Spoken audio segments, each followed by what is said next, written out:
thank you all for coming. I call this session of the Public Service Commission to order. Secretary Burgess, are there any changes to the final agenda? Good morning, Chair and Commissioners. There are no changes to this morning's agenda. Thank you. With that, we will move to our regular discussion agenda. Today, we will have 4 informational items on electric and gas utility performance related to safety, reliability, and customer service in 2018. Tammy Mitchell, Director, Office of Electric, Gas, and Water, will begin with an overview of these items, which will be followed by presentations for each. Good morning, Chair Rhodes and Commissioners. As you said, the 4 items today will provide the Department's report on electric and gas utility safety, electric reliability, and customer service performance in New York State for 2018. As we all know, provision of safe and adequate service is a basic obligation of the electric and gas utilities, and ensuring adequate performance in these areas is a cornerstone of utility regulation. Utilities are compensated in rates to provide safe and adequate service to customers. As part of the Department's oversight, we monitor how well utilities are meeting this obligation. Last month, we discussed with you how well electric utilities have prepared to provide reliable service for the upcoming summer. Today, we'll look back and discuss how well utilities performed last year with respect to safety, reliability, and customer service. The reports today will discuss utility performance in comparison to certain established performance metrics. However, I should note that the establishment and monitoring of performance measures is only one element in the regulatory toolkit to ensure safe and adequate service. To begin with, utilities are provided adequate revenues, typically in the context of rate cases, to invest in delivery infrastructure to provide safe and adequate service to customers. Second, to ensure that utilities do not cut corners in providing quality service, there are financial consequences if utilities provide service at a level below the threshold service quality metrics established in rate cases. Collectively, the regulated electric and gas utilities can face several $100 million in financial consequences if they fail to meet performance expectations. You will hear today that there are a few instances where utilities fail to meet certain performance metrics for 2018, and as a consequence, will be assessed a negative revenue adjustment. In addition to subjecting the utilities to financial consequences if they fail to meet any metrics, staff works with the utilities to determine and address the causes of any declining performance and service quality. In limited instances, utilities have the opportunity to earn positive revenue adjustments for meeting stretch goals in certain performance areas. Third, staff does its own audits of utility performance to assess whether utilities are meeting the safe and adequate service expectations. New York electric and gas utility service is amongst the best nationally, and overall the utilities are meeting most of the performance metrics. The fact that the utilities did not meet every target is not a significant concern, as these targets are developed with the intention of making them fair, but also tough. Based on staff's review, I do not see any significant adverse trends related to safety, reliability, or customer service performance. However, that being said, we are always striving to do better, not only in terms of seeking better utility performance, but also ensuring that the utilities address any concerns of inadequate performance. So in order to apprise you on how well New York State electric and gas utilities did last year on performance, we have 4 presentations today. Jeffrey Klein from the Office of Electric, Gas, and Water will start off with providing an assessment of performance of gas utilities in providing safe service, followed by Benjamin Dunton of the same office, who will discuss electric safety performance, followed by Mary Farrer, also of the same office, who will discuss electric reliability performance, and finally Sunny Mose from the Office of Consumer Services will provide a report on customer service performance. And before they begin, I would like to thank each of the presenters, as well as other staff that commit significant time and effort throughout the year to ensure utilities provide New Yorkers safe and reliable electric and gas service, as well as good customer service.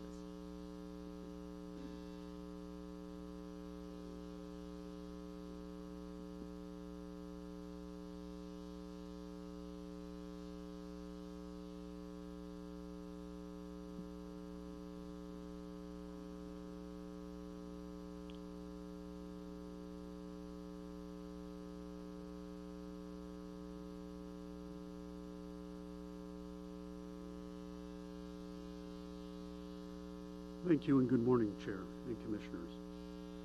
Item number 101 is the 2018 Pipeline Safety Performance Measures Report is for informational purposes only and evaluates the areas that are critical to pipeline safety.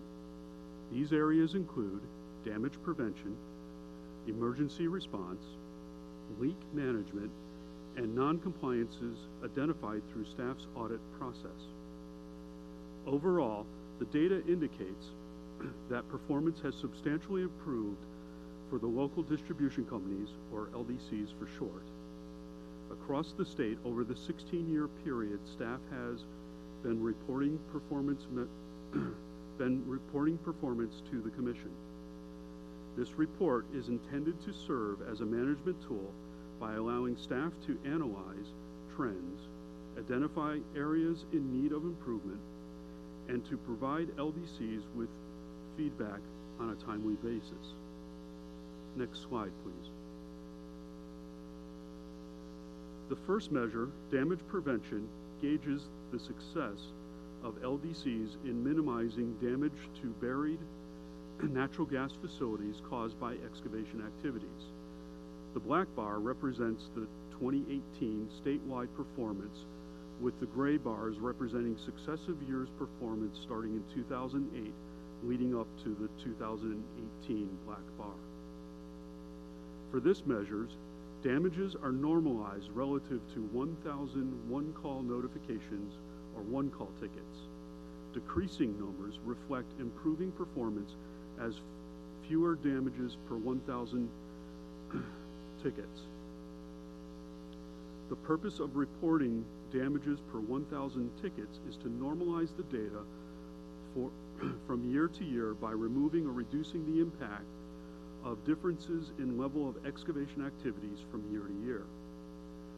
During the most recent operational audit of utility data reporting conducted by Overland Consulting, it was discovered that there was an inconsistency in the reporting related to this measure. Some utilities were counting refresh marks at an active job site as new individual tickets placed with the one-call centers. Beginning with the report in 2018, that inconsistency has been corrected. So it appears that damage prevention performance across the state significantly declined in 2018. Since the refresh tickets are included in previous performance, the statewide performance results, the 2018 performance is not comparable to previous years. If these refresh tickets are included, the statewide performance improved from 1.60 damages per 1,000 notification tickets to 1.58 in 2018. To make it a year-to-year comparison, we need to look at the total number of damages and not the total number of damages per 1,000 one-call tickets. In 2017, there were a total number of 1,562 damages. In 2018, there were a total of 1,595 damages, or an increase of 33 from 2017. We would also like to report that due to new legislation requiring training on damage prevention for excavators, the one-call center reports significant increases in notifications and the number of excavator personnel trained in 2019. We expect this to result in reduced damages going forward. Next slide, please. This chart shows trend analysis, including a linear regression and predictive forecasting models that were performed on the damage data. The chart on the left displays linear regression model based on the 10 years of total damage data. The rolling average line, shown in green, shows that the 2018 total damage is below the 10-year average. And the trend line, shown in red, shows a relatively flat and slightly declining trend in the overall number of damages. A predictive analysis based on the 10-year prior data was done and is shown in the chart on the right.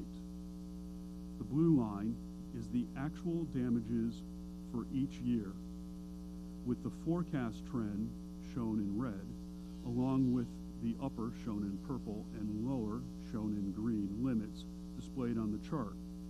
We see that an increase of 33 in total damages is within what would have been expected based on a flat and slightly declining total damage trend line. As stated earlier, staff will closely monitor during 2019 to assure that this increase in damages does not become a trend. Next slide, please. The second measure, emergency response, reflects the LDC's ability to respond promptly to reports of leak, odor, and emergency notifications by examining the percentage of reports that were responded to within various response time intervals. The performance measure contains 3 specific response goals. Respond to 75% of emergency reports within 30 minutes, 90% within 45 minutes, and 95 within 60 minutes. National Grid Long Island was the only LDC that failed to meet the 30-minute standard. All other LDCs met or surpassed the 30-minute, 45-minute, and 60-minute standards. In general, LDCs have continued to use technologies such as global positioning systems to quickly identify the most appropriate employee to respond to leak, odor, or emergency reports, and have continued to position or add personnel in certain geographical areas during times of day that have historically high volumes of emergency notifications. In addition, the Commission has begun to incorporate positive revenue adjustments within respective LDC rate proposals to encourage further improvement. Next slide, please. The third measure, leak management, examines the LDC's performance in effectively reducing leak inventories and keeping potentially hazardous leaks to a minimum. This report examines each of the LDC's total leak backlog. Total leak backlogs include potentially hazardous leak, which have a prescribed repair time frame, and non-hazardous leaks, which do not have prescribed repair time frames. Pursuant to the regulations, non-hazardous leaks require reevaluation during the next leakage survey or annually, whichever is sooner, to ensure that public safety hazard has not developed. While non-hazardous leaks are not expected to become a safety concern, non-hazardous leaks represent the overwhelming majority of the total leak backlog, and LDC should work to eliminate these known leaks on their system, as it reduces lost gas, maintenance costs, and the total number of odor calls and emergency reports. Additionally, methane leakage has become an environmental concern, and persistent odor can negatively impact public awareness efforts. For leaks requiring repair, the end of the calendar year generally coincides with the beginning of the frost season. And as a risk mitigation measure, it is required that LDCs reduce their backlogs as low as possible prior to that. During this time frame, there is a greater chance of natural gas migration into buildings because natural gas cannot vent as readily through the soil to atmosphere due to the blanket of frost. In general, LDCs have demonstrated improvement in these measures over the past several years. The total year-end leak backlog improved significantly, approximately 50% over the past 10 years and 10% over the past year. Specifically, leak backlogs have gone from 26,638 in 2008 to 14,879 in 2017, and finally to 1,381 in 2018. The year-end backlog for potentially hazardous leaks has improved significantly, going from 66 in 2017 to 32 in 2018, and is down 97.2% when compared to the 1,154 reported in 2003. Next slide, please. The fourth measure, non-compliance, identified by staff. LDCs are being evaluated on their compliance with Commission's minimum pipeline safety regulations. This measure looks at non-compliance issues as identified by staff during audits and investigation of the LDCs. Each year, staff conducts statistically based audits and investigations of the LDCs to determine their compliance. Each non-compliance identified represents an area where an LDC failed to meet the minimum requirements as prescribed. The data for this measure varies greatly from year to year, which is due in part to staff's multi-year audit cycle. These audits and investigations of pipeline safety regulations occur on varying frequencies determined by the risk each regulation poses to public safety. The regulations are identified as high risk, in which an audit is conducted annually, or other risk, which is evaluated on a 2, 3, 4, or 5-year basis not to exceed 5 years. In 2018, non-compliances were identified in all 11 of the major LDC's operating service territories, with improvements having been realized in each of the previous 4 calendar years. This improvement is due in part to the negative revenue adjustments which have been incorporated into most of the LDC's respective rate plans. Regardless of the efforts made thus far, the goal of each LDC should remain to the complete elimination of all non-compliances with the pipeline safety regulations. As LDCs continue their education, public outreach efforts, adopt better practices in responding to leak, odor, and emergency notifications, and work to remove leak-prone infrastructure, staff expects further performance improvements will occur. Thank you, Chair Rhodes and Commissioner. This concludes my presentation of the 2018 Pipeline Safety Performance Measures Report. I would be happy to answer any questions.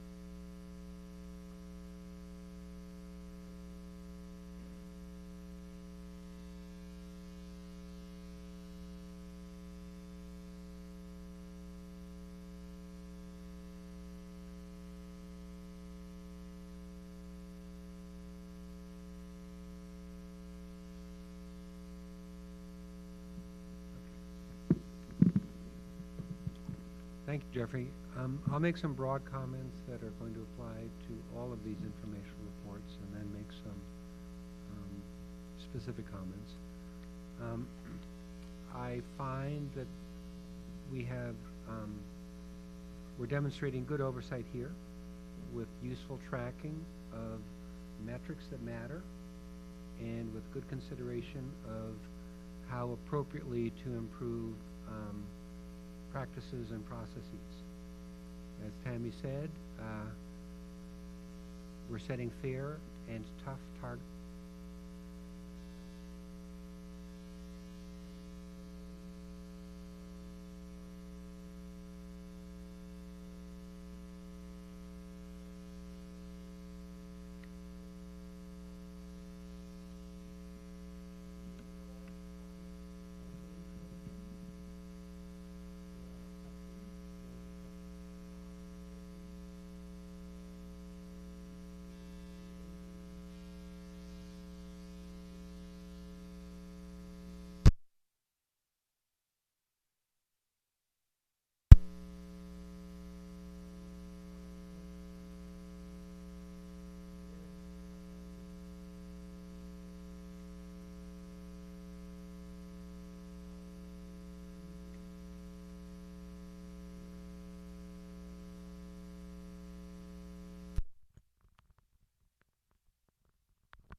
for those who are on the webcast, if someone could identify someone in the room to say it's working now, would be great.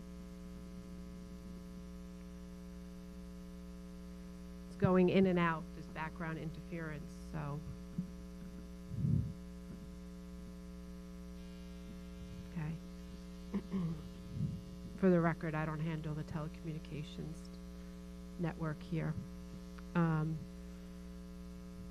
It's working now. It's working now? Okay, great. So we're back. I think what I want to say is ditto what Chair Rhodes and Commissioner Sayer said.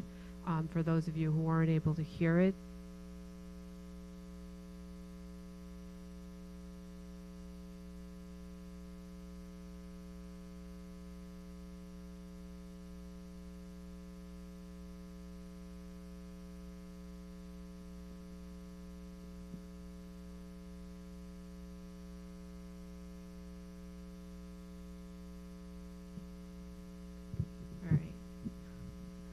I think we're all good now. So as we were saying, for those who are on the webcast, we're sorry about the interference that was there. We think we have it back up and running. The Chair Rhodes and Commissioner Sayer spoke very eloquently about the need to be laser focused on looking at how we can continue to improve, and where we may have some issues. We need to focus on that, but continuous improvement is one that's very, very important. I will point out a couple of things. One is that the focus on the leaks has been one that's very important, and performance in effectively maintaining leak inventories and keeping potentially hazardous leak to a minimum is very important. We've seen some great improvements and strides in that, and the LDCs have been working very hard to eliminate their leaks and the aging infrastructure from their distribution system through leak-prone pipe replacement, in specifically with new material to decrease the number of leaks is very, very important. And we have made, as a commission, we have talked and have had a number of proceedings where we have addressed it and have codified in our orders the importance of the continuation of the leak-prone pipe replacement and meeting targets, and doing so in a cost-effective way. I want to point that out because I do think that staff and utilities should be commended for that, but to the extent that we should not see any decrease in that focus, accelerated replacement and our targets, you know, are something that the commission itself weighed in on numerous times, and is one that we need to be very focused on. The other issue that I want to raise is in terms of dig safely. We've talked about it here in the context of the gas pipeline, but it is not just for those who are focused in the gas world. Dig safely is everybody's responsibility, and dig safely is one that we need to be very focused on. We do identify annually through this report mechanism how we're doing in the pipeline safety space from the gas perspective, but it is something that we do need to look at and also make sure that we are very much focused on how to increase positively the trends we're seeing in our Dig Safely programs and working with a number of stakeholders. I am very cognizant of the fact that we also need to work with stakeholders, not just utilities and customers and our 2 call centers, but other external stakeholders that can help, like PHMSA, and looking at ways that we can improve and also have staff, especially the ones that are tied to the federal grants that this revolves around, look very closely about how we can even embrace even more things that have been there that we want to see from an innovation perspective and technology improvements to the Dig Safely. I also am cognizant of the fact that we are in the midst of pipeline safety reauthorization focus. That's something that's very important, and I look forward to that happening so that we can be focused on that and continue on the trend that we've done. Workforce development and training around many of our different mandates and voluntary programs that we do is very important. So we need to be cognizant of the fact that we need to, while we're looking at what we're doing, to the extent that we have an ability to incentivize that, I think we should be very cognizant of that. Our state has been a leader in the issues of pipeline safety, not just with the focus on penalties, but also on positive incentives that can be done to improve and to continue to improve. So I look forward to working with everyone on those issues. It's very important. Thank you. Thank you. Commissioner Releasy. Thank you, Mr. Chairman. My compliments on a good effort, a good result. And I forewarn you that probably will be making the same comments after all of the reports. So thank you for this one. We'll look forward to the next ones coming up. Thank you. So with that, I will take us to the second item for discussion, which is item 301, case 19E0246, which is the 2018 Electrical Safety Standards Performance Report presented by Benjamin Duntman, Power Systems Operations Specialist 4. Tammy Mitchell is available for questions. Benjamin, please begin. Good morning, Chair and Commissioners. Today we'll provide an overview of electric safety standards and the utilities compliance for 2018. This is informational only. Next slide, please. I will start with some background information on the electric safety standards.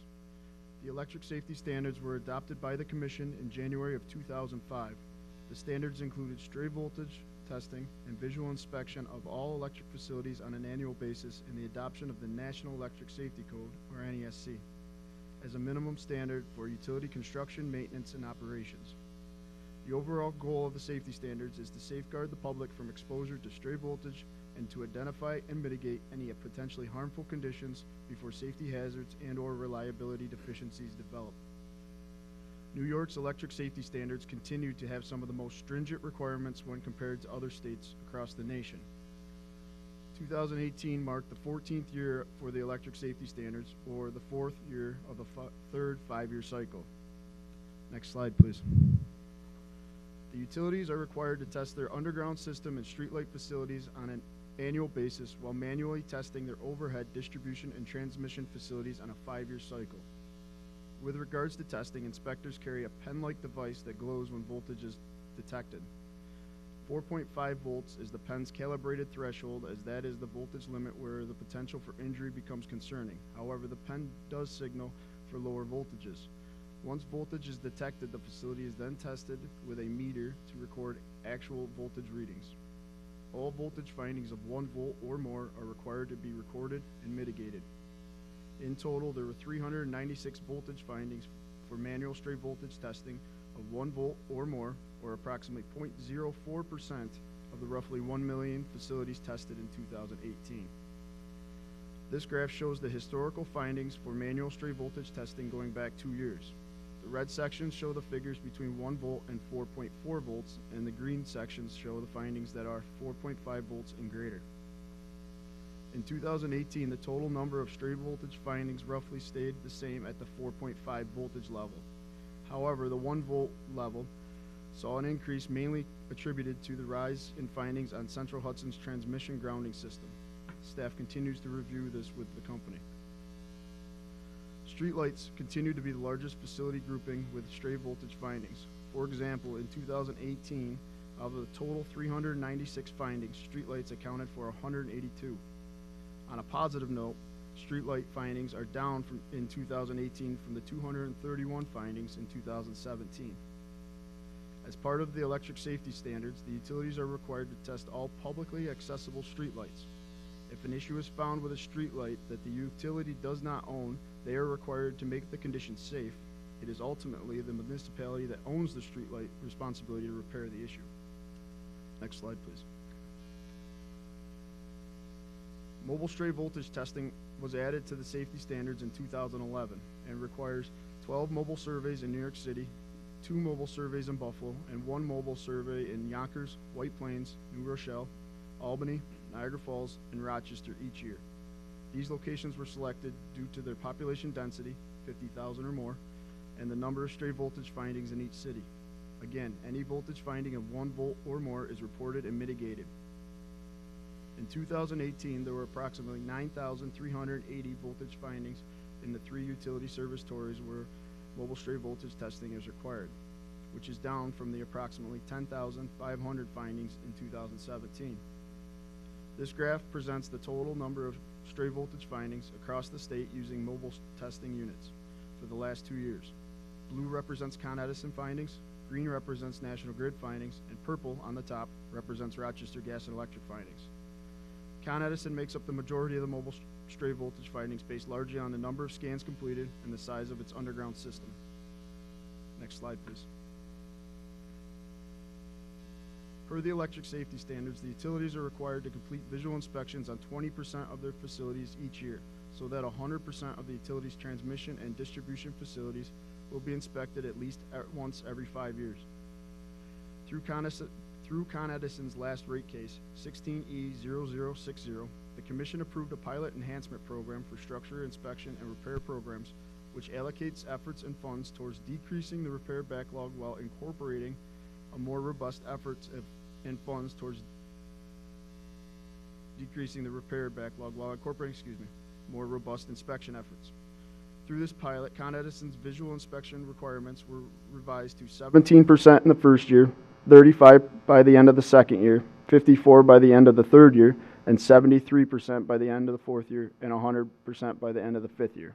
Since 2018 was the 4th year of the third 5-year cycle, Con Edison was to have completed inspections on 73%, and all of the other utilities were to have completed inspections on 80% of their facilities by year's end. This graph shows the inspection breakdown and completion level for each of the 6 investor-owned utilities at the end of 2018. All the companies passed their required commission compliance for 2018. Next slide, please. That completes my presentation. I can now answer any questions you may have. Thank you. Sorry, thank you, Benjamin. I'll keep my general remarks as still valid. On this one, again, the trend is good. The overall performance is good. For the utilities that are called out in this, these issues addressed. Commissioner Sayre. Same comments. Keep up the good focus and good work. Commissioner. Thank you. I just have a couple of comments and actually a question. So 2018 was the 4th year of the 5th year cycle. So we would be looking then to go into the 4th 5th year cycle for 2020. Is that correct? So Is that how I'm, is that? I think 2020 would be the 5th year of the cycle because it's a 5-year cycle. Okay. So next year would be the last year of the Is third that 5-year correct? cycle. 4th of the, isn't that the 6th of the 5th year then? So isn't, if If it- 2018 is the 4th year? Okay, you're correct. Yeah. I read that wrong. Yes, Yeah. 19 Wait, this can year. you say that again? So the year that we're No. in right now, because this is on 2018. So next year when I'm we just look at teasing you. 2019, that will Right. be the 5th of the, Right. yes, and then, yes. Right, So so, 2020 will Right. be the first year of the 4th cycle. right, Sorry, my bad. okay. And you didn't say it again, that I was correct? You were correct. Okay. You're welcome. Anyway, so the reason I'm asking is that means then we should be looking at, for next year, a more in-depth discussion on what that cycle may look like, and having some engagement on some of the lessons that we've learned and maybe what we would be putting in or out of that new cycle. So some any changes that may be needed to be made, or it's staying the same. That might be an appropriate time for conversation before we sort of gear up for that. So that's sort of a point for me. I think that's very important to look at and what that may mean from a change perspective or staying the same. One of the things that I do note is the street lighting and the stray voltage, and I do recognize the positiveness on that street light findings. The stray voltage are down in 2018, but there's still something that we need to be very cognizant of, because street light stray voltage is still an issue. One of the questions I have is, why are the findings down? What have we found that has made that helpful? I think a large part is people are more aware as they do construction and stuff around. We were finding before where a lot of construction would cause stray voltage issues, where now they're becoming more aware and they're starting to, the mitigation is down. Okay. Not causing problems. Okay, so it is something for me. I do know that we've raised this before about the importance for us as a commission also in making sure that when we're looking at approving the streetlights, that we're cognizant on this issue as well, and making sure that it's part of the education that goes into folks' understanding of their obligations and the maintenance of the streetlights, but also all the relevant stakeholders that may be engaged on that. I am also wondering, I know that we've seen a significant increase in streetlights proceedings that have come before us. So for me, it's also when we look to our metrics and our reporting to see with those findings going forward, how many of them are have been transferred, and how many of them are owned by the utility, so that there may be some ability to assess some of the root causes from that as well, and making sure that we take my chair's starting to fall. All right, I think I'm okay. So I just wanted to recognize that. I do think it's important. I appreciate this, and I look forward to the continuing focus on the issues that are here. It's critically important, and looking at the trends. Thank you. Thank you. Commissioner Alisi.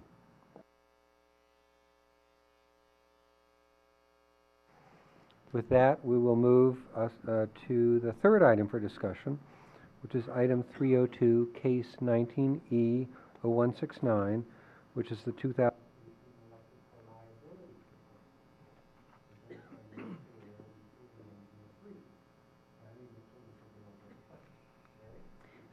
Good morning, Chair Rhodes, Commissioners. Today I will be providing you with an overview of New York's electric utilities reliability performance for 2018. The information presented is mostly on a statewide basis. Staff's written report provides individual reviews for each of the major electric utilities. Next slide, please. Each year, staff performs a detailed analysis of electric reliability performance. Tools we use to monitor service reliability are monthly interruption data and reliability performance mechanisms, or RPMs. Electric utilities are required to submit detailed monthly interruption data that staff uses to calculate the frequency and duration of interruptions. To gauge reliability performance, staff evaluates two key components: the frequency of service interruptions and the average duration of interruptions. Frequency is influenced by factors such as system design, capital investment, maintenance practices, and weather.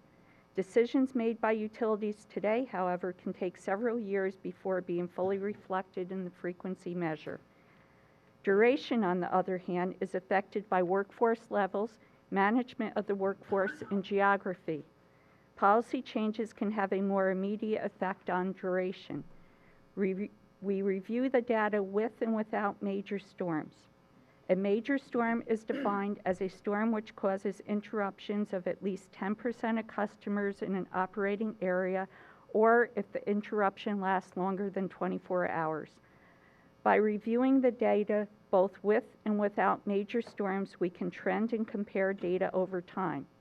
For example, the data excluding major storms can help evaluate the overall effectiveness of a maintenance or inspection program or the primary driver within a cause code, so corrective actions can be implemented.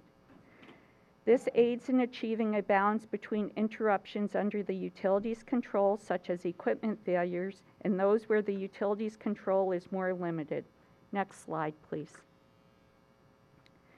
As can be seen on this chart, calendar year 2018 had more customer hours of interruption when including major storms than calendar year 2017.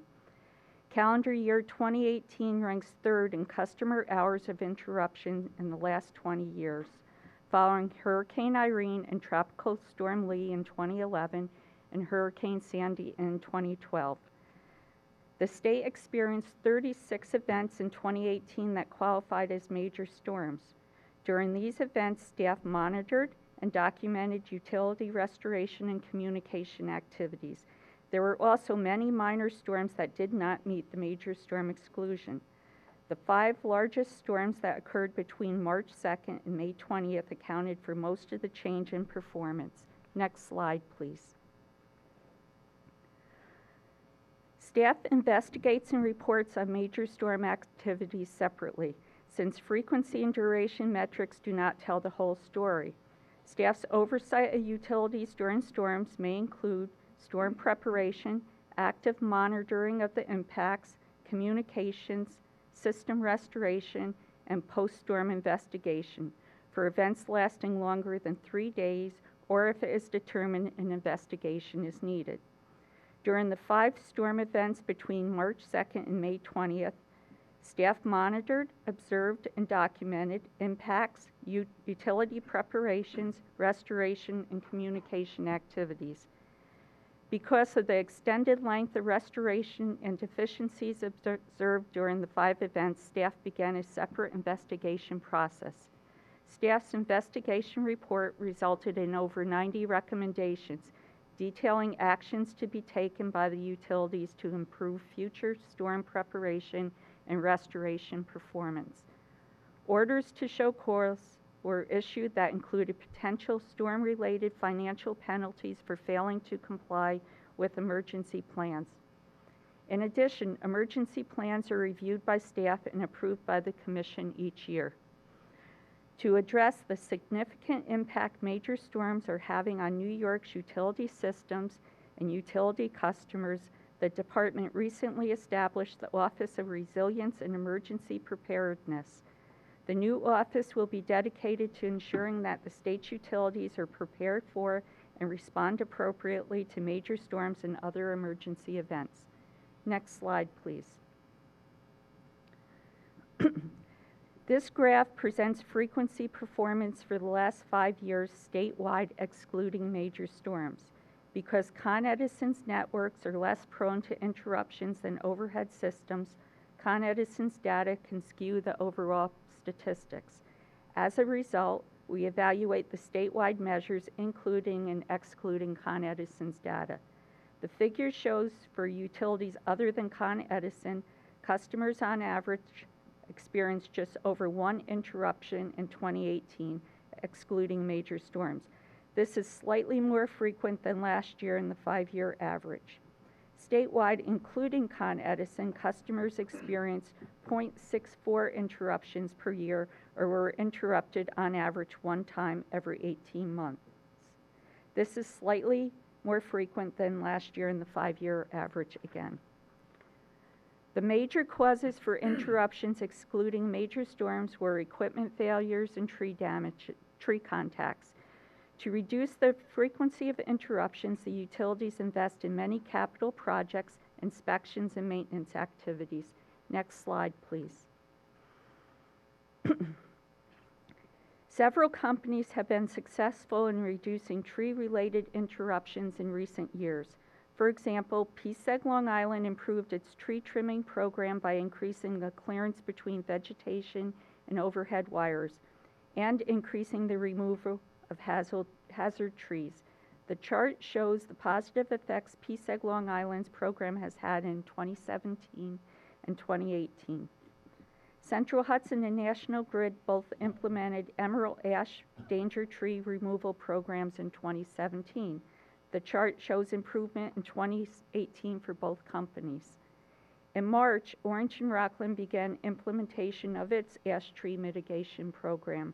Staff expects these programs will continue to have a positive impact on reliability in the coming years. Next slide, please. This graph presents duration performance for the last 5 years on a statewide basis, excluding major storms, again showing performance with and without Con Edison.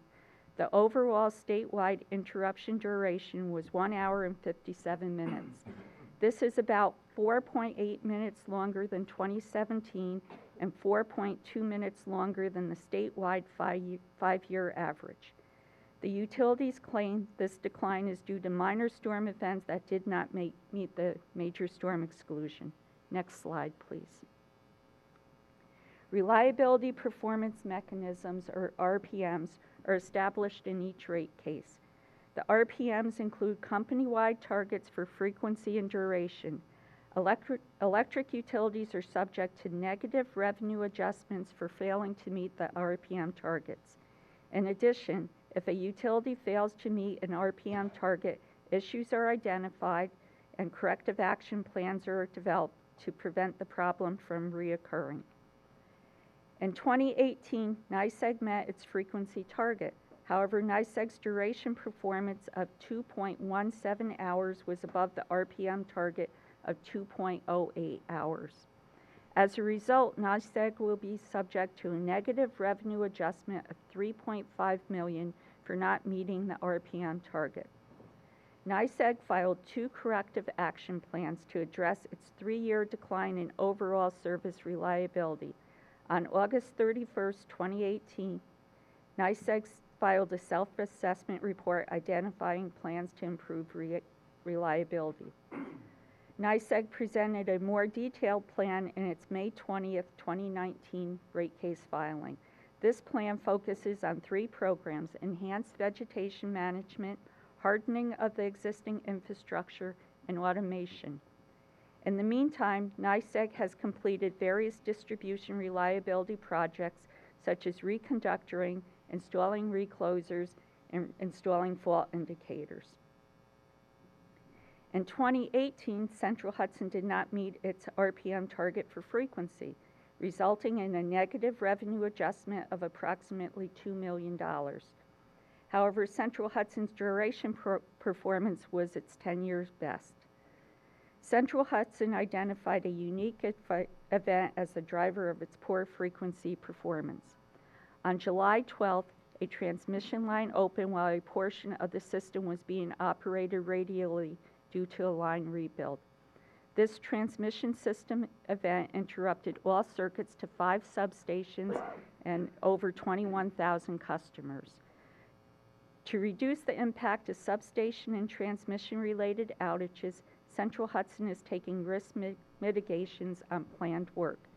This includes alternative work methods such as live line techniques, scheduling longer work days, ensuring all prep work is completed before the planned outage begins, and ensuring the optimal crew structure to fit this task. In addition, Central Hudson formed a reliability improvements team in 2018 to review reliability trends, develop solutions, and lead implementation of large-scale system reliability improvements. Finally, the other utilities all met both their frequency and duration RPM targets in 2018. Therefore, no revenue adjustments were necessary. Next slide, please. Thank you. That concludes my presentation. We would be happy to answer your questions.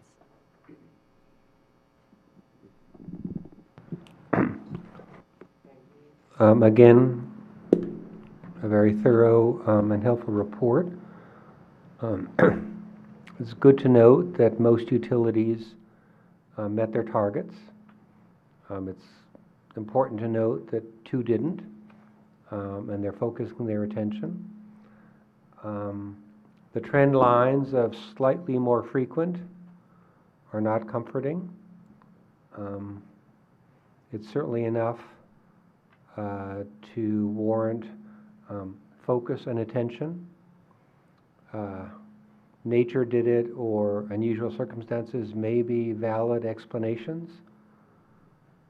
We still have a high expectation for performance, even with that valid explanation. So I appreciate the continued attention of the staff, and I appreciate that utilities seem to be doing the right kind of work, identifying and attacking root causes. That's encouraging. What will really be encouraging is better performance. Commissioner Sayre. And I repeat my earlier comments. Keep up the good focus and good work, and don't let the pressure off. Commissioner Berman. Thank you. Ditto to what Chair Rhodes and Commissioner Sayre had to say. I do want to point out that it focuses on here on the major causes of interruption, equipment failure, tree contacts, and accidents, depending on what utility you're in, the jurisdiction, how much it is affected.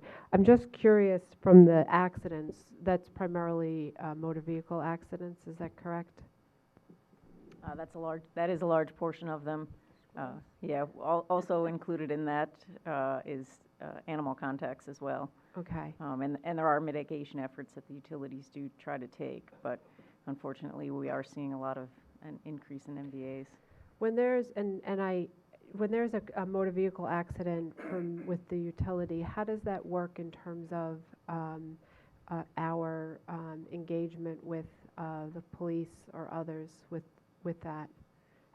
Is that something also that, I mean, I know we focus on that, but is that something that from a reporting mechanism we also look at?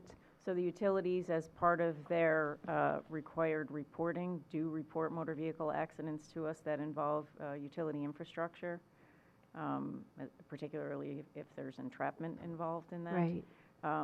But with respect to trying to address it, I know some of the utilities will work with the municipalities and look at maybe the location of the poles, particularly if they're hit, more than once.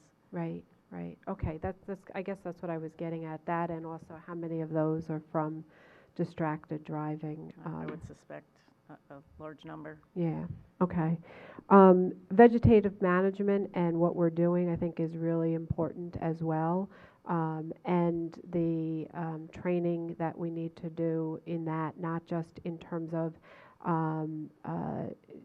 before it used to be about trimming the trees and working with the customers in that regard, and those are still very, very important, but also the examination of the trees and determining whether or not there's a need to remove them even if they look healthy, and working through that. And some utilities in some areas are hit harder on that. And so to the extent that we're also looking at the innovative programs that we're doing, the utilities are doing, and engaging with the community on those issues to try to identify that, I think it's really important. And again, customer education as well is a significant issue. I do want to point out that I did note that when in this report on our slides, when we talk about the all statewide utilities, we did include in that PSIG Long Island. I think it's really important that in all of our reporting, even for those items that the Commission may not oversee, to the extent that having the information incorporated is helpful, especially when we're looking at trends and working together, and even just noting here that where we needed to, we excluded Con Ed, but we showcased that very clearly, and I think we should be looking at doing that on a going forward basis for all of our reporting, even if it's to explain. Sometimes it may not be an apples to oranges. Is that the phrase? Oranges to apples comparison, I think, is important. So I do think we should look at that. So thank you very much. Thank you. Commissioner Alisi. I concur with the wise but succinct remarks of Commissioner Sayers, and I'm looking at the last panel over your shoulders, so it says thank you, so thank you. For the record, Commissioners Rhodes and Berman are also wise and succinct. But I'm sorry, did you say succinct?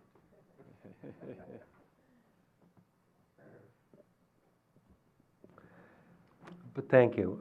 And with that, we will move to the fourth item for discussion, case 19M0307, which is the 2018 Utility Service Quality Report presented by Sonny Mosey, Utility Consumer Program Specialist 4.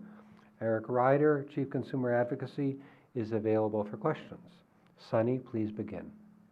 Thank you, Chair Rose, and good morning, Commissioners. This item summarizes the large New York State electric and natural gas utilities performance for 2018 on measures of customer service quality. While safety and reliability are paramount, the quality of customer service remains very important to customers. The measure of service quality include two types: standardized key performance indicators reported by all the large utilities and audited by staff, which were recently revised and updated by the Commission, and customer service quality performance mechanisms, which vary by utility and include negative revenue adjustments for unsatisfactory customer service performance. Next slide. As shown on the chart, the data provided by each utility in its monthly performance indicator reports allows staff to track customer service performance. The performance indicators are, as shown on the chart, PSC complaint rate, survey-based measures of customer satisfaction, the rate of appointments kept, call answer rate, that is the percentage of calls answered within 30 seconds, the number of bills needing adjustment due to utility error, the number of bills issued based on estimated meter readings, and terminations and uncollectible expense. Next slide. On the next slide, what we have here are the customer service performance mechanisms that are established in each utility's rate case, and the checks on the chart reflect the metrics that are available to the respective utilities. Customer service quality performance mechanisms help to align shareholder and ratepayer interests by providing potential earnings consequences to shareholders that reflect the quality of service to utility customers. Every major gas and electric utility in New York State have these mechanisms in place. For all large utilities, the customer service quality performance mechanisms contain targets for PAC complaint rates and survey measures of customer satisfaction. Both PAC complaint rates and customer surveys are broad measures of customer service that capture service quality across all facets of utility operations. Some also include targets for other more specific measures of utility performance. In most cases, these more specific measures were included to address identified deficiencies.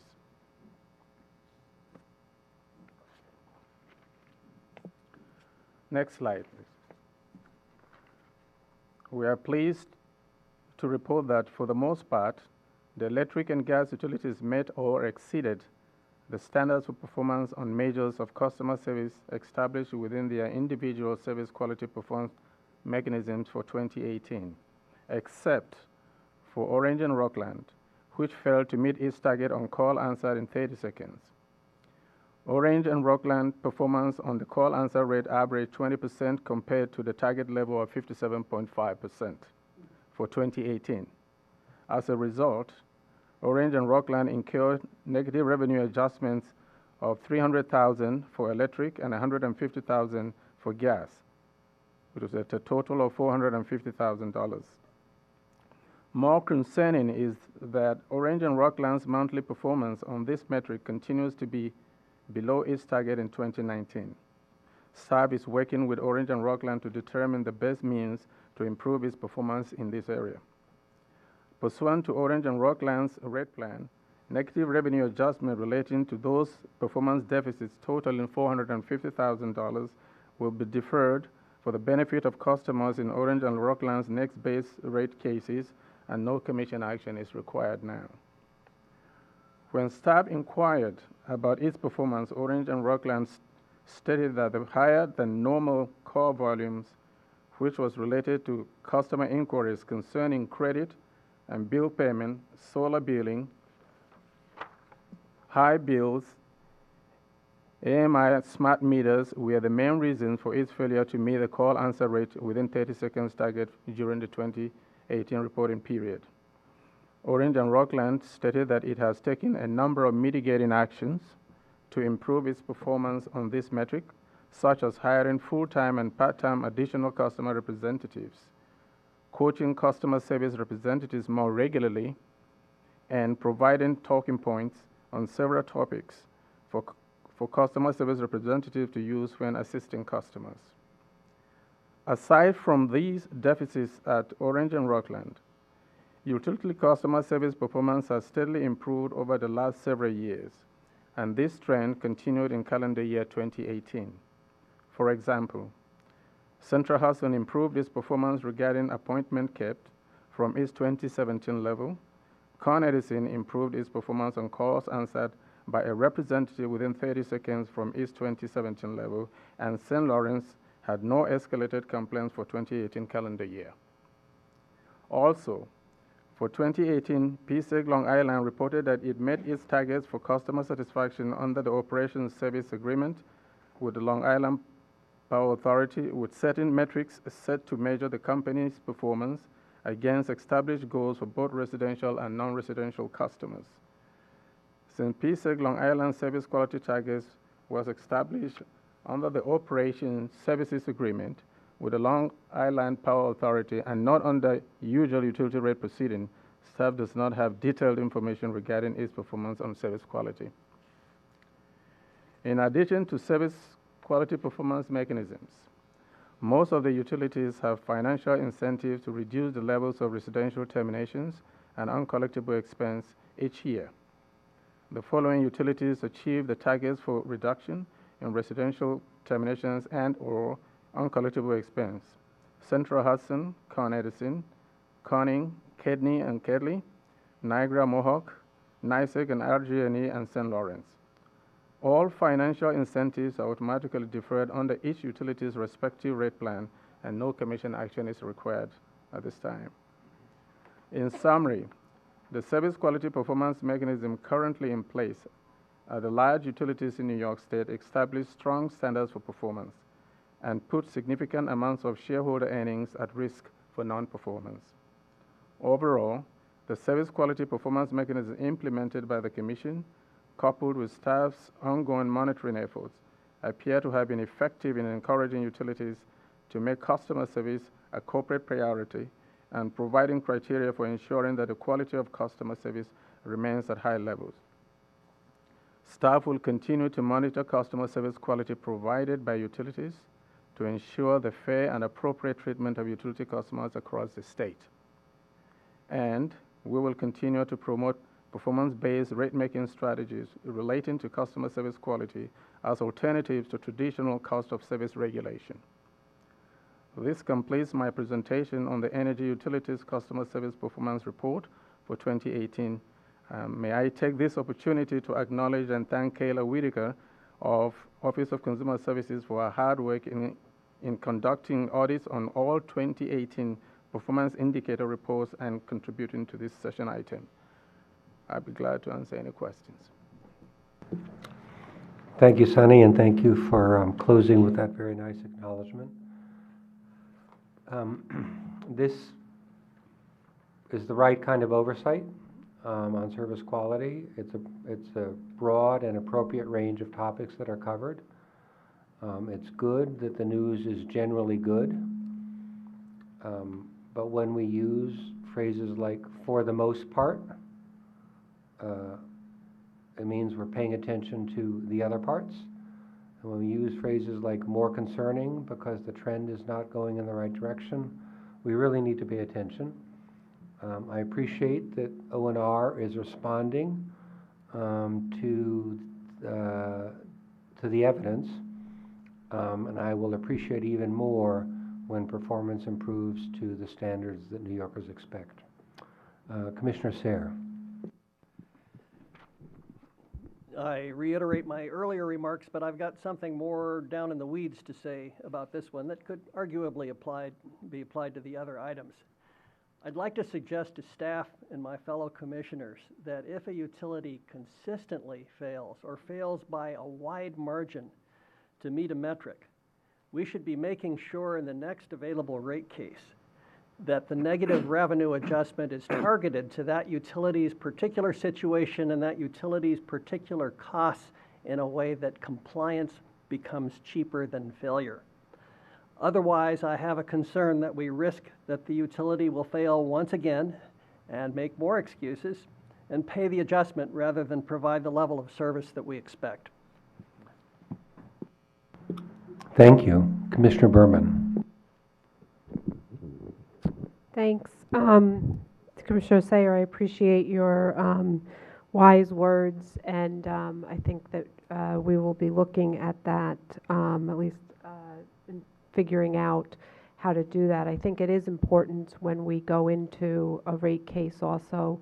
There's a lot of different attributes that go in it in terms of calculations, deferred costs, negative revenue adjustments, positive ones, and we really should be able to also have a lot of those factors in layman's terms as well, so that it's flagging them in a way that is helpful to others that might not be as in the weeds on that, and identify that and see what we're doing to improve performance, continue to continually work with folks, especially when we have positive metrics as we see in some where it's been positive, we should do that, and where it's not, we should be making sure that we're directing the appropriate dollars to improving that. The only thing that I would like to point out, other than the fact that Sonny and I and Tammy bonded this morning and went over his testimony as we were making our way here, is that I do think it's important that we have more meat on the bones in terms of the call answered and the 30 seconds, and looking at what that means and how that is actually continuing to be improved, and where it's not, in what are we doing, rooting out some of the root causes. I think the utilities do point out some issues in terms of why it's taking longer to answer the call, and to the extent that we're also incorporating that, especially if it means that they need more workforce, and also what some of the challenges are that are coming, not just from if you're getting calls, not just on high bills, but there's a laundry list of things. Solar questions, AMI questions, media questions. So to the extent that we're also identifying and verifying that information, and then what we can do to help facilitate, I think is important in a way that will help us, especially as we look towards the rate cases. So thanks. Thank you. And Commissioner Alisi. Thank you, Mr. Chairman. We have seen the efforts that you collectively have put into these 4 reports now. And I should just say, as I said at the outset, I would probably apply my comments to each of them with a little variation. But suffice it to say, it does not escape me or any of us here that these come easily, that there's a tremendous amount of effort a tremendous amount of professionalism, a tremendous amount of wisdom and knowledge that goes into these, and we appreciate all of that. These are useful tools not only for you in your daily work, but for the Commission here in our efforts to oversee not only what you do, what the utilities do, and to serve the public. Thank you very much.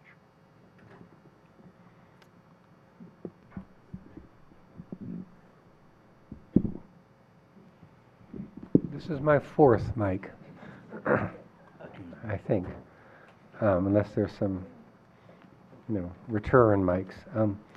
But thank you. Thank you for your patience with my mic cutting in and out and feedback.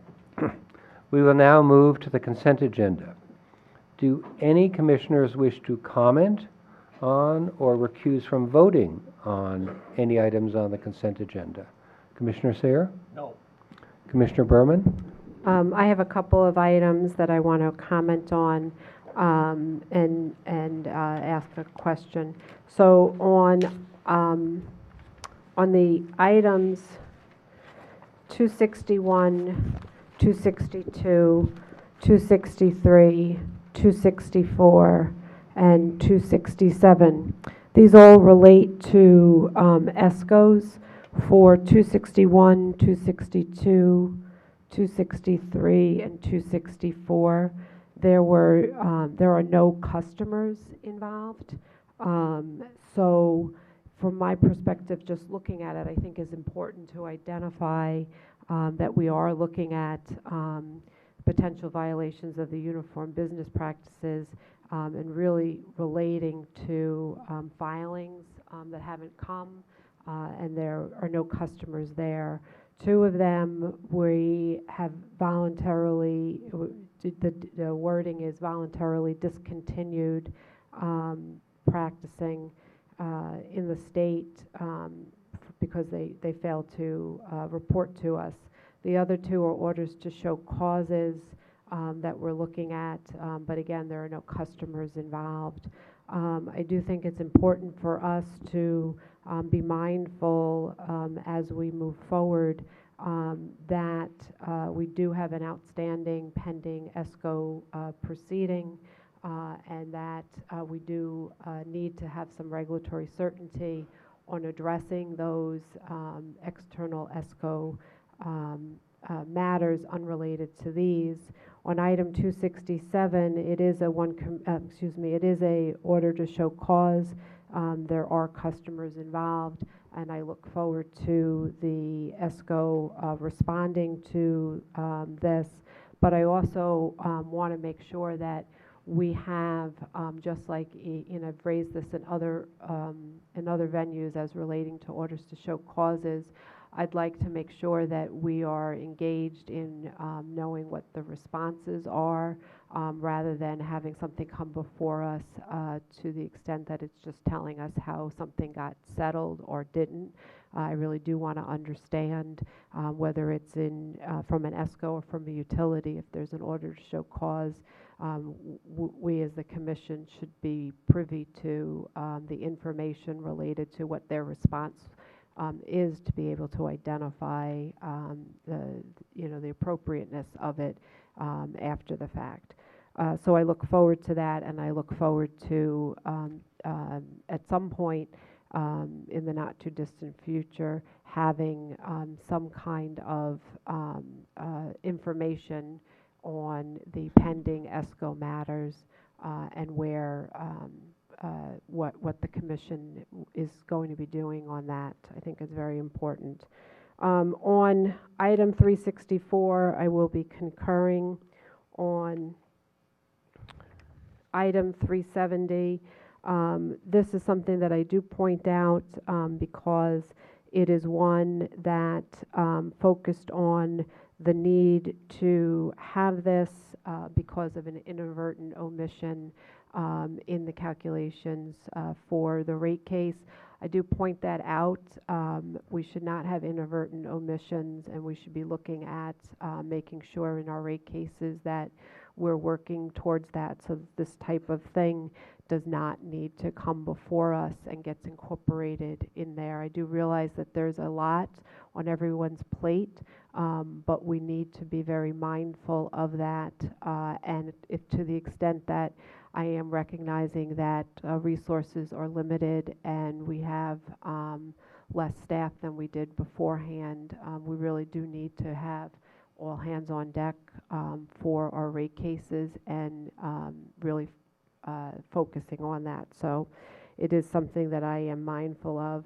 I also, to the extent that when we're looking at comments, that when we get proceedings that come before us and I see that a SAPA was issued and there were no comments that came in, that doesn't necessarily mean that nobody had any thoughts on it. It just may be that they weren't focused on knowing that this proceeding was out there. And so I do think that in this case, the reason I can concur in it is because we do have a customer education after the fact. However, I would have liked to have seen that beforehand in reaching out to those 100 or so, a little over 100, I think 119 customers. In item 461, this is an American Water. It appears it is a confirming order of the one commissioner order that was done on an emergency basis.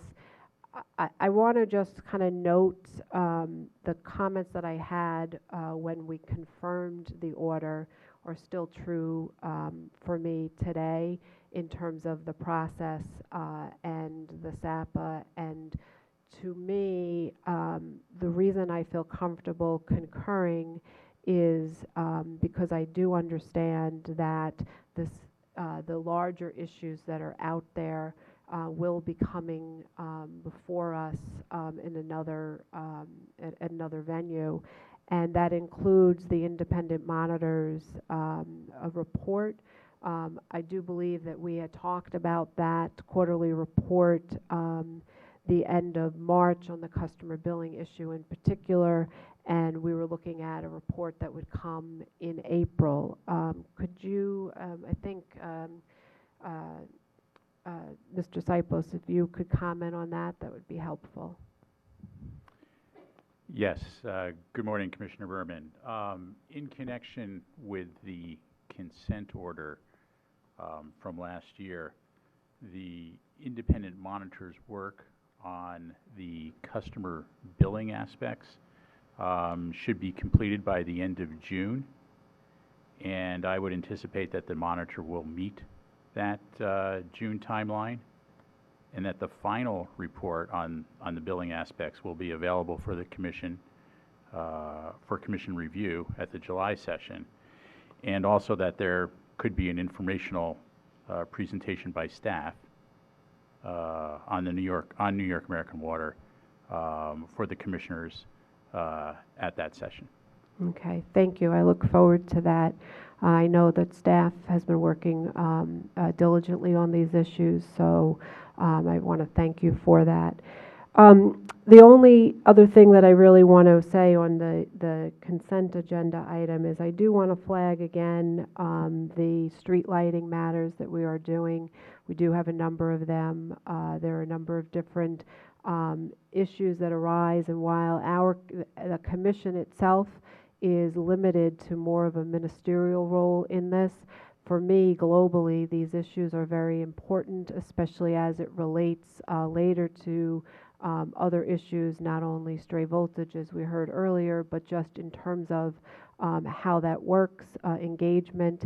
And I do want to flag, as I flagged before, I am concerned about a lot of the different roles that NYPA plays in the street lighting, and I want to make sure that we are fully engaged, even though NYPA is not regulated by us on this, to the extent that there's a lot of market issues, and to the extent that that is, for me, making sure that we are engaged and understanding. There's a lot of dollars that are going out there to help incentivize communities, And I want to make sure that, one, they are not following, thinking that it's not a one-size-fits-all, but also the utilities have a number of different issues that they need to address that needs to be done, especially from a reliability perspective and a safety perspective, and to the extent that we are engaged in a way that takes care of all of those issues. But also, I do think it's important that we have a clear understanding of the amount of dollars that are going, especially as to, from the state, on all of these efforts. I know there was recently a large contract for over $200,000 on one particular community, and I just want to make sure that we are not chilling potential market for others that may be better suited to do that, rather than from NYPA, if they just are in the financing lane versus the broker lane. And I think it's something that we should be mindful of and make sure that we're looking at, and whether or not it is effective from an implementation perspective, but also from a cost perspective. Thank you. Thank you very much. Commissioner Lisi. With that, we will proceed to a vote. My vote is in favor of the recommendations on the consent agenda. Commissioner Sayre, how do you vote? Aye. Commissioner Berman? I vote yes, except for where I identified I'd be concurring. Thank you. Commissioner Lisi? I vote aye. The items are approved and the recommendations are adopted. Excuse me, can I just confirm, Commissioner Berman, did you concur only on item 364? No, I concurred on item 267, 364, 461, and 370. Thank you. Thank you, Secretary Burgess. The items are approved and the recommendations are adopted. Secretary Burgess, do you have anything further to bring before us today? I have nothing further to bring before you today. But I do. So many of you may be aware that the New York Senate is considering new commissioner nominations for action, possibly still this month. And without prejudging in any way that Senate consideration, this does mean that there is a chance that this will be the last session at which we enjoy Greg Sayre participating as a commissioner. So we want to share our appreciation for Greg, a terrific colleague and a terrific commissioner. And he's going to sit there and take it. And we're going to show this appreciation in the form of a resolution. It's a resolution of the New York State Public Service Commission for Commissioner Greg C. Sayre. Whereas Greg C. Sayre served the Public Service Commission and the citizens of the state of New York with great distinction as commissioner since July 9, 2012, and as interim chair from March 9, 2017 until June 21, 2017. And whereas Commissioner Sayre brought to bear his extensive knowledge in telecommunications and utility regulatory law emanating from his prior experiences as Associate General Counsel of Frontier Communications Corporation and as an attorney in the Rates Division of the Pennsylvania Public Utility Commission Law Bureau, to the great benefit of the Department of Public Service, the Public Service Commission, and the citizens of the state of New York. And whereas Commissioner Sayre most capably represented the interests of the Public Service Commission and the citizens of the state of New York on several federal boards to which he was appointed by the Federal Communications Commission, including the Federal State Joint Board on Universal Service, the Broadband Deployment Advisory Committee, and two of BDAC, that last committee's working groups. And whereas Commissioner Sayre willingly shared his expertise and wisdom on an untold number of panels at conferences, including those convened by the Mid-Atlantic Conference of Regulatory Utilities Commissioners and the National Association of Regulatory Utility Commissioners. And whereas Commissioner Sayre earned the deep respect, admiration, and affection, truly, of the staff of the Department of Public Service because of his eagerness and desire to thoughtfully engage on thorny issues, always opening to listening to all perspectives with a view to finding a resolution that would benefit all New Yorkers. And whereas Commissioner Sayre has been a champion and an ardent supporter of all staff in the Department of Public Service, providing guidance and support, making time to connect with department employees, always expressing his deep appreciation publicly and privately for staff's work, and whose kindness and good humor will be missed. And whereas Commissioner Sayre will have time to spend with his wife Susan, his children, and his adorable grandchildren, it is resolved that the New York State Public Service Commission expresses its deepest appreciation and great gratitude to Commissioner Greg C. Sayre for dedicated leadership to the New York State Public Service Commission and his faithful service to the citizens of the state of New York, as demonstrated by his unwavering commitment to the mission of the Commission to ensure safe, secure, and reliable access to electric, gas, steam, telecommunications, and water services for all of New York's residential and business consumers.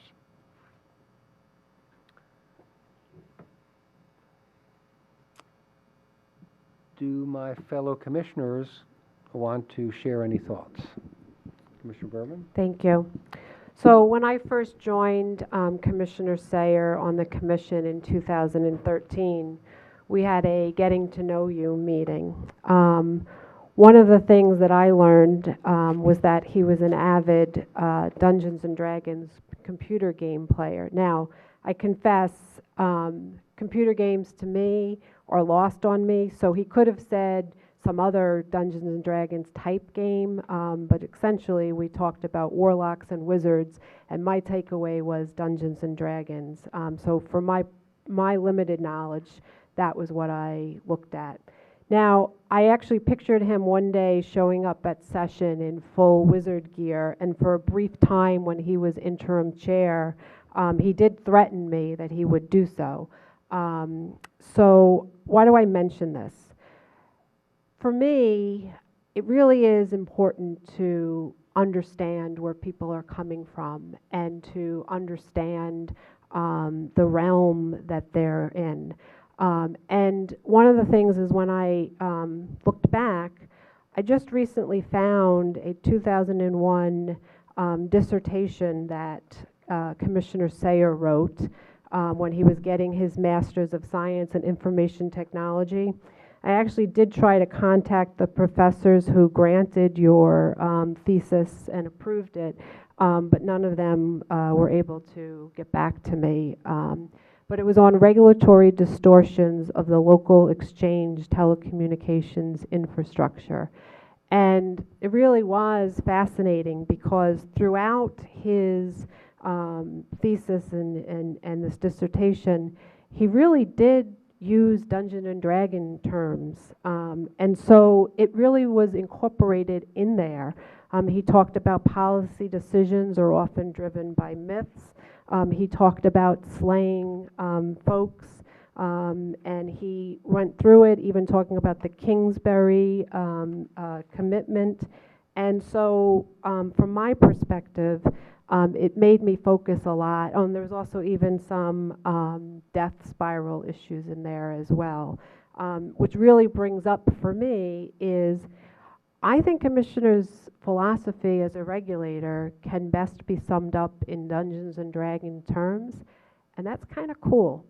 So I just want to talk a little bit about some of the things that I see that are really good takeaways, and I think really helps to relate to real life.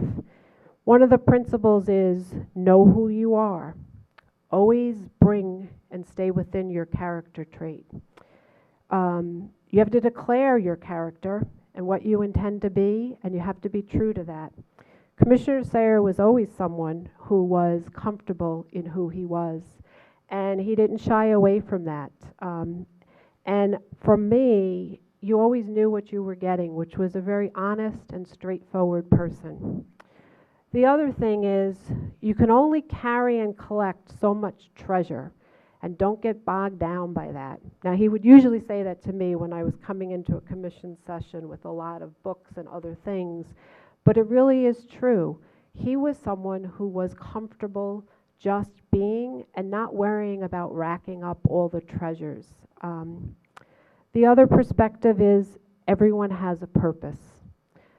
And for me, he was very focused on making sure that staff knew that they were appreciated, working through that every stakeholder, whether it was someone that was approaching him at a public statement hearing or elsewhere, everyone was treated with respect and everyone had a purpose and a point to share, and he was willing to listen.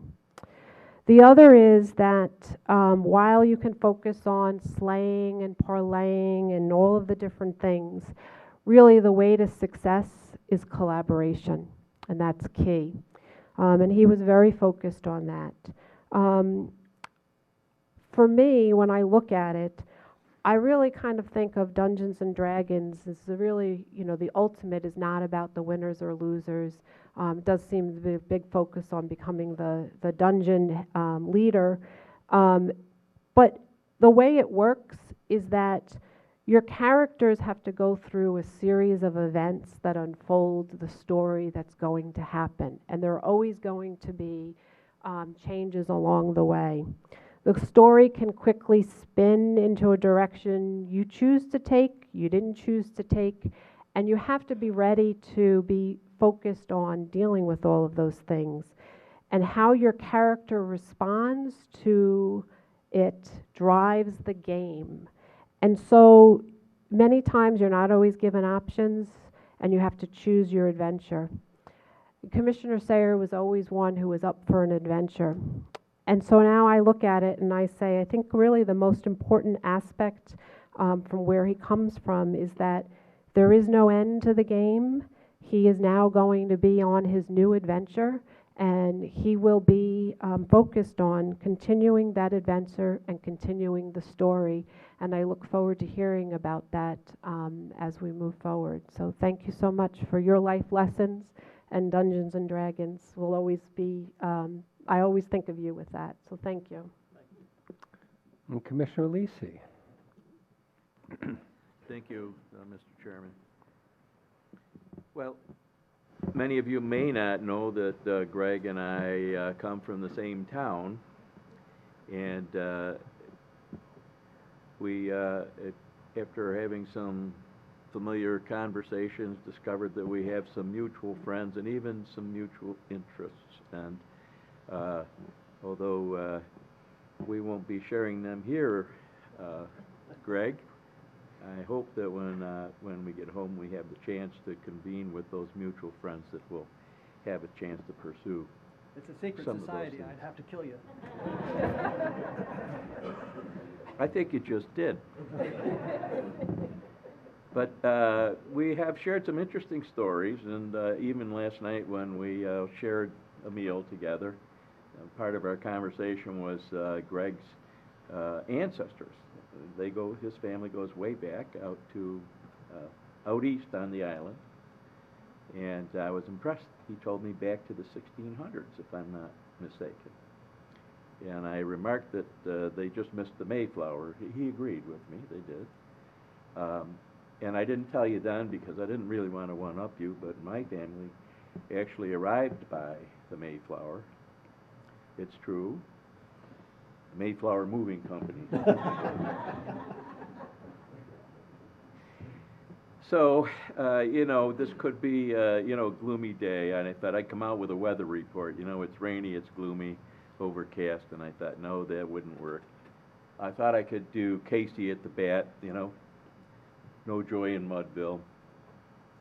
But there is a very bright and sunny side to all of this because of what you have given, not just the department and the commission, but the people of our state, and with your other associations and affiliations, what you've given to people all across the country. So there will always be sunny smiles when we think of you. And there'll always be, at least as I recall, an abundance of pleasure knowing you. Always such an incredible knowledge and always such a grasp of the issues. And so thinking about all of that and your impending departure, that you'll always be someone that everyone here will remember for everything you've done. And at least in my mind, you'll always be a permanent member of the Public Service Commission. Thank you for all you've done, Greg. Greg, you can do it anyway you like. I'll take the opportunity to respond. As the chair said, it looks like my holdover term may be about to expire when my successor joins the commission. Not sure when that will happen, but since it's probably going to be before the July session, this may be my swan song. I've been honored to have 7 years serving with the commission, and it's been an enjoyable experience. It's been a learning experience. In my view, there is not a better agency than the Department of Public Service. I've been surrounded by smart, hardworking, friendly, and very helpful people. I learn something every day that I spent with staff. I've had the chance to shape policy on all sorts of difficult issues like REV, clean energy, our low-income programs, and sometimes it's hard to figure out where the public interest lies among all the often competing goals that we have for utility service, including safety and affordability and reliability and security and innovation and a clean environment. When I had the opportunity to lead the agency for a brief period of time, that was also a wonderful experience, even if it started on the very same day as the major windstorm in western New York in March 2 years ago. It's been a great 7 years. I hope I've had the opportunity to help make the agency a little bit better, and I hope that working with you, I have helped make the state maybe more than just a little bit better. So I thank you all for the opportunity and for your support. It's been a pleasure to serve the 20 million people of New York with you.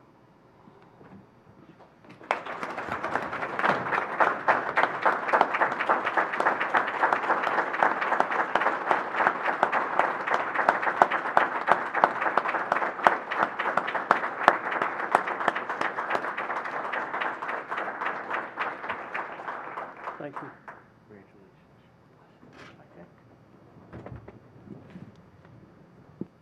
Greg, and here it is, the resolution. The plaque. As read, every word is meant sincerely. It's really a treat to have worked with you as a colleague. Thank you. On that high note, we are adjourned.